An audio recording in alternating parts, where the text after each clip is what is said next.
ഹരേ കൃഷ്ണ. ഷട്ടില ഏകാദശി മാഘമാസത്തിലെ കൃഷ്ണപക്ഷ ഏകാദശി എന്നാണ് അറിയപ്പെടുന്നത്. കൃഷ്ണപക്ഷത്തിലാണ് ഇത് നമ്മൾ ആഘോഷിക്കുന്നത്. അപ്പോൾ ഈ വർഷത്തെ ഷട്ടില ഏകാദശി ഫെബ്രുവരി 6-ാം തീയതി, അതായത് ചൊവ്വാഴ്ചയാണ് നമ്മൾ ആഘോഷിക്കാൻ പോകുന്നത്. അപ്പോൾ ഏകാദശി തിഥി തുടങ്ങുന്നത് ഫെബ്രുവരി 5-ാം തീയതി വൈകിട്ട് 5:24 മുതലും ഏകാദശി തിഥി അവസാനിക്കുന്നത് ഫെബ്രുവരി 6-ാം തീയതി വൈകിട്ട് 4:07 വരെയാണ് ഏകാദശി തിഥി അവസാനിക്കുന്നത്.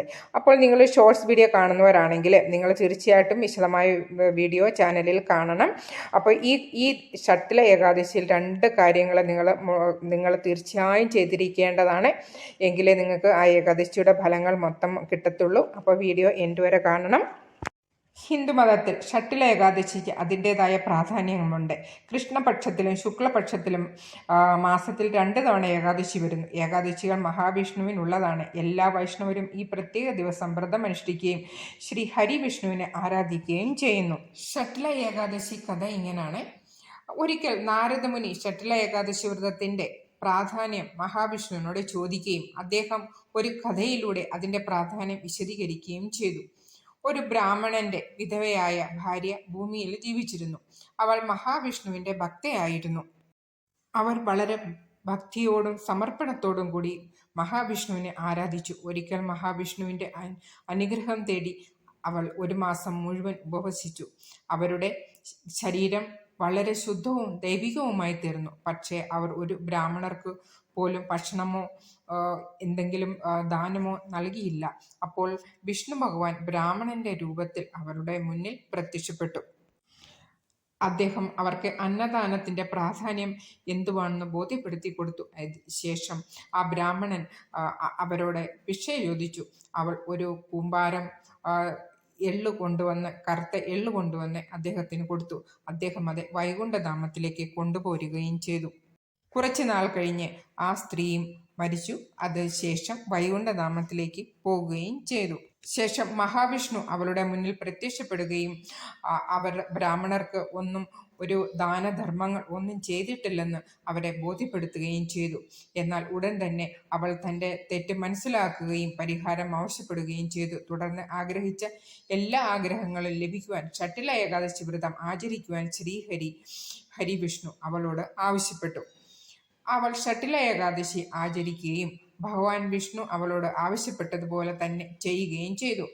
എല്ലാ ആചാരങ്ങളും നടത്തി അവർ അവരുടെ അടുത്ത് വന്ന് അവൾ ആഗ്രഹിച്ചതെല്ലാം നൽകി. അതുകൊണ്ട് ഷട്ടില ഏകാദശി ദിനത്തിൽ ബ്രാഹ്മണർക്ക് ഭക്ഷണം, വസ്ത്രം, തില്ലെന്ന് പറഞ്ഞ കറുത്ത എള്ള് എന്നിവ ദാനം ചെയ്യേണ്ടത് വളരെ പ്രാധാന്യമാണ്. ഷട്ടില ഏകാദശി ദിനത്തിൽ പഞ്ചാമൃതത്തിൽ എള്ള് ചേർത്ത് മഹാവിഷ്ണുവിനെ അഭിഷേകം നടത്തുന്നത് വളരെ നല്ല കാര്യമാണ്. എള്ള് ചേർത്ത ആഹാരം കഴിക്കുകയും അത് അന്യർക്ക് ദാനം ചെയ്യുകയും ചെയ്യാം. വൈകുണ്ഠ ലോക പ്രാപ്തിയാണ് ഷട്ടില ഏകാദശി ചെയ്യുന്നത് കൊണ്ടുള്ള ഫലം.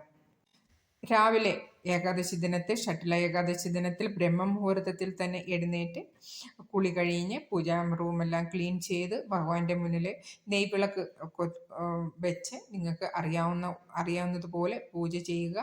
പുഷ്പം, തുളസി പത്രം സമർപ്പിക്കുക. അന്ന് പൊട്ടിക്കാൻ പാടില്ല. തലേ ദിവസം തുളസി പറിച്ചു വെക്കുക.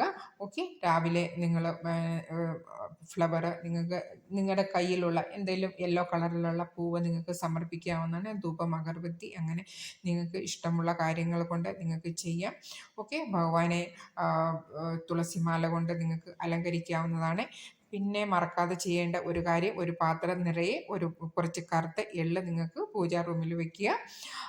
പിന്നെ നിങ്ങൾക്ക് ഇതിൻ്റെയൊക്കെ മുന്നേ നിങ്ങൾ ഒരു സങ്കല്പം എടുക്കണം. ഏത് ഏകാദശി വ്രതം എടുത്താലും ഏത് വ്രതം എടുത്താലും അതിനൊരു സങ്കല്പം നിങ്ങൾക്ക് തീർച്ചയായും വെച്ചിരിക്കണം. ആ സങ്കല്പം ഭഗവാന്റെ മുന്നിൽ നിങ്ങൾക്ക് സമർപ്പിക്കാവുന്നതാണ്. നിങ്ങൾക്കോ അല്ലെങ്കിൽ നിങ്ങളുടെ കുട്ടികളോ വേറെ ആർക്കെങ്കിലും നിങ്ങൾക്ക് ഈ വ്രതത്തിൻ്റെ ഫലം നിങ്ങൾക്ക് ചെയ്യാവുന്നതാണ്. അവർക്ക് കൊടുക്കാവുന്നതാണ്. അങ്ങനെ നിങ്ങൾക്ക് ചെയ്യാം. ശേഷം നെയ്വിളക്ക് കൊണ്ട് ആർത്തി ഒഴിയേണ്ടതാണ്. അതിനുശേഷം സാഷ്ടാംഗ പ്രണാമം ചെയ്യുക. ഓക്കെ. അതിനുശേഷം നിങ്ങൾക്ക് അറിയാവുന്ന മഹാമന്ത്രം, വിഷ്ണുവിൻ്റെ എല്ലാ മന്ത്രങ്ങളും നിങ്ങൾക്ക് ജപിക്കാവുന്നതാണ്. ഏകാദശി ദിനത്തിൽ ജപിക്കാവുന്ന മന്ത്രങ്ങളുടെ ഒക്കെ വീഡിയോ ഞാൻ ചാനലിൽ ഇട്ടിട്ടുണ്ട്. അപ്പോൾ എല്ലാവരും അത് കാണാൻ നോക്കണം. ഓക്കെ. അപ്പോൾ അത് കഴിഞ്ഞിട്ട് നിങ്ങൾക്ക് ക്ഷേത്രം നിങ്ങളുടെ വീടിൻ്റെ അടുത്തുണ്ടെങ്കിൽ ക്ഷേത്ര ദർശനം ചെയ്യുന്നതും ഏറ്റവും നല്ലതാണ്. ഓക്കെ. പിന്നെ ഏകാദശി വ്രതം നിങ്ങളുടെ ശരീരത്തിൻ്റെ നിങ്ങളുടെ ആരോഗ്യസ്ഥിതി അനുസരിച്ച് നിങ്ങൾക്ക് വ്രതം എടുക്കാവുന്നതാണ്. ഓക്കെ. അപ്പം ഫലങ്ങൾ ഭക്ഷിച്ചു. ഇപ്പോൾ പാരണ സമയം ഫെബ്രുവരി 7-ാം തീയതി രാവിലെ 6:20 മുതൽ 8:36 വരെയാണ് പാരണ സമയം. അതിനു മുമ്പേ ഹരിവാസര സമയം ആരംഭിക്കുന്നത് 6-ാം തീയതി ഫെബ്രുവരി 6-ാം തീയതി രാവിലെ 10:26 മുതൽ വൈകിട്ട് 9:36 വരെ ഹരിവാസര സമയമാണ്. ഹരിവാസര സമയം ഭഗവാൻ നമ്മുടെ ഭൂമിയിൽ ഭഗവാന്റെ സാന്നിധ്യം അനുഭവപ്പെടുന്ന സമയമാണ്. എല്ലാവരും നിങ്ങൾക്ക് ചെയ്യാവുന്ന കാര്യങ്ങളൊക്കെ ചെയ്യുക. അതുപോലെ തന്നെ നിങ്ങൾക്ക് കറുത്ത എള്ള് നിങ്ങൾ തീർച്ചയായും വയ്ക്കണം, ദാനം ചെയ്യണം. പിന്നെ അന്നത്തെ ദിവസം ബ്രാഹ്മണർക്ക് അത് ദാനം ചെയ്യുന്നത് ഏറ്റവും നല്ല കാര്യമാണ്. അപ്പോൾ ഇത്രയുമാണ് ഈ വീഡിയോ കൊണ്ട് നിങ്ങൾക്ക് ഞാൻ പറയാൻ ആഗ്രഹിക്കുന്നത്. അപ്പോൾ എല്ലാവരും വീഡിയോ ഇഷ്ടമായവർ എല്ലാവരും ലൈക്ക് ചെയ്യാനും പിന്നെ പുതിയതായിട്ട് കാണുന്നവർ സബ്സ്ക്രൈബ് ചെയ്ത് സപ്പോർട്ട് ചെയ്യണം മറക്കണ്ട. പിന്നെ ഒരു കമൻസ് എല്ലാവരും ഇടുക, കാണുന്നവരെല്ലാവരും. അപ്പോൾ എല്ലാവർക്കും ഷട്ടിൽ ഏകാദശി ആശംസകൾ. ഹരേ കൃഷ്ണ, സർവം കൃഷ്ണ.